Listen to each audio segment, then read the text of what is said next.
Hungry South Sudanese refugees risk death and return home for food. PALORINYA, Uganda. Reuters. Oliver Wani found sanctuary from South Sudan's civil war in a Ugandan refugee camp. But when the food ran out, he returned home only to be killed in the conflict he had fled. The 45-year-old farmer was one of more than 1 million South Sudanese living in sprawling camps just across the border in northern Uganda, seeking refuge from the 4-year war that has devastated their homeland. But funding gaps and organizational problems often delay or reduce their meager rations, driving some desperate families back to the lands they fled and underscoring the struggle to cope with Africa's biggest refugee crisis in 2 decades.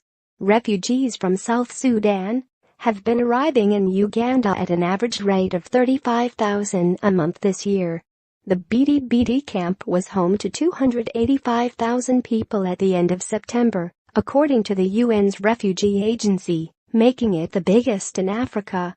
The UN agency, UNHCR, said funding had only covered 32% of $674 million requested to help refugees in Uganda in 2017, and the UN's World Food Programme, WFP, said it was facing a $71 million shortfall for the next 6 months. Wani, who cared for his elderly parents, received no food in October because distributions had been delayed, his father Timon said. The memory of the crops Oliver had left behind proved too tempting, and he returned to South Sudan to find food. 2 weeks later, other returning refugees recognized his remains alongside another dead refugee on a forest path in South Sudan, where the ground was littered with bullet casings. He went back to look for food, said Timon, a tall, thin man who wiped away tears with his handkerchief as he spoke at a memorial service for his firstborn child in the PALORINYA refugee camp. I'm heartbroken. The 4-year war in oil-rich South Sudan, a country only founded in 2011, has forced more than a third of its 12 million citizens to flee their homes. Tens of thousands have died, some in ethnic killings, others from starvation and disease. PALORINYA is the second biggest camp in northern Uganda after d.eath, and alone houses 185,000 refugees. Each refugee is supposed to get 12 kilograms of grain, 6 kilograms of dry beans, cooking oil and salt each month, but the UN's WFP said this was delayed in October because grain was scarce in Uganda and the roads to PALORINYA were bad. Food distributions did not start camp until October 26, WFP said. It takes 2 weeks to complete a distribution, so tens of thousands of refugees did not get any food that month. Desperate, some returned to the war zone. At least 8 refugees from PALORINYA were killed in South Sudan after returning to look for food in October, according to family members in the Anglican Church, which tracks civilian deaths.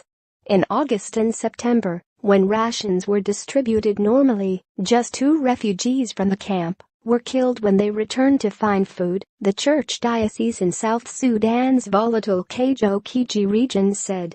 Modi Scopes John, chairman of a refugee welfare committee in PALORINYA, said refugees were returning home every day. If you have nothing to eat, what do? He asked, perched on a plastic chair under a spindly tree. You have to look for food. Wani was killed in Kajokiji, where the government and 2 rebel groups are battling for control in a war sparked by a feud between President Salva Kiir and his former deputy Riek Machar. Next to Wani lay the body of Yasin Mori, 35, who had also left PALORINYA to look for food, according to Mori's 2 brothers who ventured into South Sudan to look for him. Mori left 2 wives and 9 children behind. Now we need support, because we are left with his children and widows, Taha Iga, one of the brothers, said at a memorial service in the Ugandan refugee camp. Mutabazi Caleb, from aid group World Vision, which runs the distributions, said that PALORINYA is 2 months behind other camps in its food distributions. WFP said it had substituted half the cereal ration with money in September in some other camps so refugees could buy food, and was expanding its infrastructure to prevent future delays. But refugees said even when food arrives, it doesn't last a month. Of the 12 kilograms of grain, refugees said they sell one to pay for grinding the rest into flour and another to buy soap, which is in short supply. They also complained that the beans were sometimes inedible. "They are not okay, others are rotten, and they are smelling," said mother of four Leong Viola, 32, picking through her sack of shriveled legumes during an October 26 distribution. WFP Country Director El Kidder Dalam said it was investigating the complaint and is committed to providing our beneficiaries with the highest quality of food.